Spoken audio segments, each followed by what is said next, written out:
ইউরোপের এক পরিপাটি দেশ হল নেদারল্যান্ডস। অজস্র ক্যানেলস এবং উইন্ডমিলসের জন্য বিখ্যাত এই দেশটার রং কমলা। তারা ডাচ। আর সেই ডাচদেরই ডর্টমন্ডে ইউরো 2024-এ থ্রি লায়ন্স রীতিমতো উইন্ডমিলে চরকি নাচন নাচালো। বিশেষ করে শেষ 5 মিনিটে যেন উইন্ডমিলের মতোই মাথা ঘুরতে থাকলো ডাচ ডিফেন্সের। 1988 ইউরো কাপের পর আরও একবার সুযোগ এসেছিল ফাইনালে পৌঁছে চ্যাম্পিয়ন হওয়ার। একবার সুযোগ ছিল 2010 ফিফা বিশ্বকাপের রিম্যাচ খেলার, কিন্তু সেই 5 মিনিট সব স্বপ্ন চুরমার করল নেদারল্যান্ডসের। এই কয়েকটা মিনিটের কথা ইংল্যান্ড ফুটবল দলের অধিনায়ক হ্যারি কেন ম্যাচের শেষে বললেনও। You might get 5 minutes, 1 minute, but you can make a difference, you can win us the tournament. অর্থাৎ 5 মিনিটও পেতে পারো বা 1 মিনিট, কিন্তু তুমি পার্থক্য গড়বেই, তুমি প্রতিযোগিতা জেতাবে। আর এই কথা কার উদ্দেশ্যে ছিল সেটা নিশ্চয়ই আলাদা করে বলে দিতে হবে না। হ্যাঁ, ওলি ওয়াটকিন্স, যার 90 মিনিটের গোলে ইংল্যান্ড আরও একবার পৌঁছালো ইউরো কাপের ফাইনালে। ইউরো 2024-এর দ্বিতীয় সেমিফাইনাল ছিল ডর্টমন্ডে, যেখানে ইংল্যান্ড জয়ী হল নেদারল্যান্ডসের বিরুদ্ধে 2-1 গোলে। নেদারল্যান্ডসের হয়ে গোল করেন জাভি সিমন্স এবং ইংল্যান্ডের হয়ে 2টি গোল আসে হ্যারি কেন এবং ওলি ওয়াটকিন্সের পা থেকে। সেমিফাইনাল ম্যাচ হলো সেমিফাইনালের মতোই, কেউ কাউকে 1 ইঞ্চি জমিও ছাড়ল না।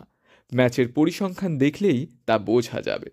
বল পজিশন ছিল ইংল্যান্ডের 59%, অপরদিকে নেদারল্যান্ডসের ছিল 41%। নেদারল্যান্ডস পাস খেলেছে 413টি, 589টি পাস খেলেছে সাউথগেটের ইংল্যান্ড দল।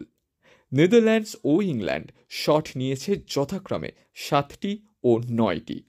অতএব বোঝাই যাচ্ছে যে লড়াইটা ছিল তুল্যমূল্য। মনে হয় সবে ডর্টমন্ডের গ্যালারিতে দর্শকেরা বসেছেন গুছিয়ে সেমিফাইনালটা দেখার জন্য। ঠিক 7 মিনিটের মাথায় ইংরেজ দর্শকদের বুকে দামামা বাজিয়ে ডাচরা 1-0 গোলে এগিয়ে গেল। ব্রিটিশ ফুটবলার ডেকল্যান রাইসের পা থেকে বল ছিনিয়ে জাভি সিমন্স যে দূরপাল্লার শটটা মারলেন, তাতে তিনি নিজে তো পড়লেন, আর বুলেট গতিতে বলটা জালে জড়াতে মনে হলো ইংরেজ দুর্গও যেন ভেঙে পড়ল। প্রথম গোলের পর নেদারল্যান্ডসের ফুটবলাররা মুহুর্মুহু আক্রমণ শানালো। আক্রমণ প্রতি আক্রমণের খেলায় সুযোগ এলো ইংল্যান্ডের কাছেও। শাকা গোলমুখী শট নিলে তা ডাচ ডিফেন্ডারের গায়ে লেগে হ্যারি কেনের কাছে আসে। হ্যারি কেনের ভলি গোলপোস্টের ওপর দিয়ে চলে গেলেও ডাচ ফুটবলার ডামফ্রিজের পায়া লাগে বক্সে থাকা হ্যারি কেনের পায়ে। ভিএআর চেকের পরে পেনাল্টি থেকে গোল করে সমতা ফেরান ইংরেজ অধিনায়ক। এরপর প্রথমার্ধ শেষ হয় 1-1 গোলেই। দ্বিতীয়ার্ধে দুই দলের ম্যানেজারই চেয়েছিলেন শক্তিশালী ফুটবল খেলতে, সেই অনুযায়ী ছকও সাজিয়েছিলেন। তার সঙ্গে ছিল খেলোয়াড় পরিবর্তন। ডাচ কোচ ডনিয়েল মানেলকে তুলে নিয়ে ভাউট উইঘহর্স্টকে নামান। তার স্ট্রাইকিং এবিলিটি আর লিঙ্ক প্লের ক্ষমতা দিয়ে ম্যাচের রাশ নিজেদের হাতে রাখাই লক্ষ্য ছিল। অপরদিকে ইংরেজ কোচ কিয়েরান ট্রিপিয়ারকে তুলে নিয়ে নামিয়ে দেন লিউক শকে। তাও যেন প্রথমার্ধে ঝাঁঝের ছায়াও পাওয়া যাচ্ছিল না দ্বিতীয়ার্ধে। সেই অবস্থায় সাউথগেটের চাল বাজি মাত করল। ইউরো কাপ 2020-র সেমিফাইনালে যে হ্যারি কেনকে অতিরিক্ত সময় পর্যন্ত খেলিয়ে ডেনমার্কে 2-1 ফলাফলে পরাজিত করে ফাইনালে পৌঁছেছিল সাউথগেট, তিনি এবার হ্যারি কেনকে তুলে নিয়ে নামালেন ওলি ওয়াটকিন্সকে।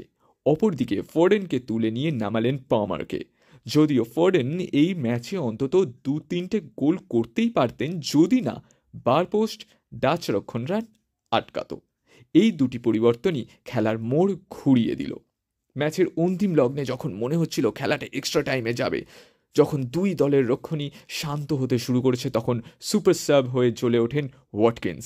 তার শট ডাচ গোলপোস্টের মধ্যে ঢুকতেই ইংল্যান্ডের আরও একবার ইউরো ফাইনাল খেলার স্বপ্ন সত্যি হয়ে উঠল।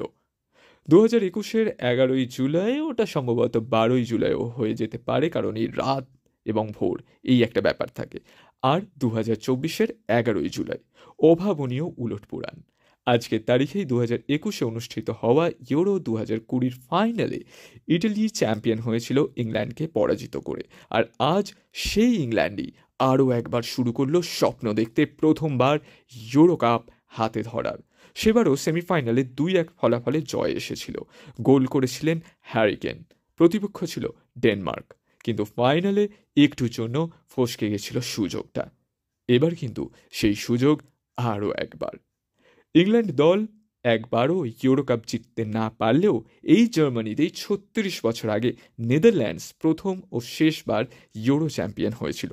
সালটা ছিল 1988। স্বাগতিক পশ্চিম জার্মানিকে 2-1 ফলাফলে সেমিফাইনালে পরাজিত করে ফাইনালে ওঠে নেদারল্যান্ডস।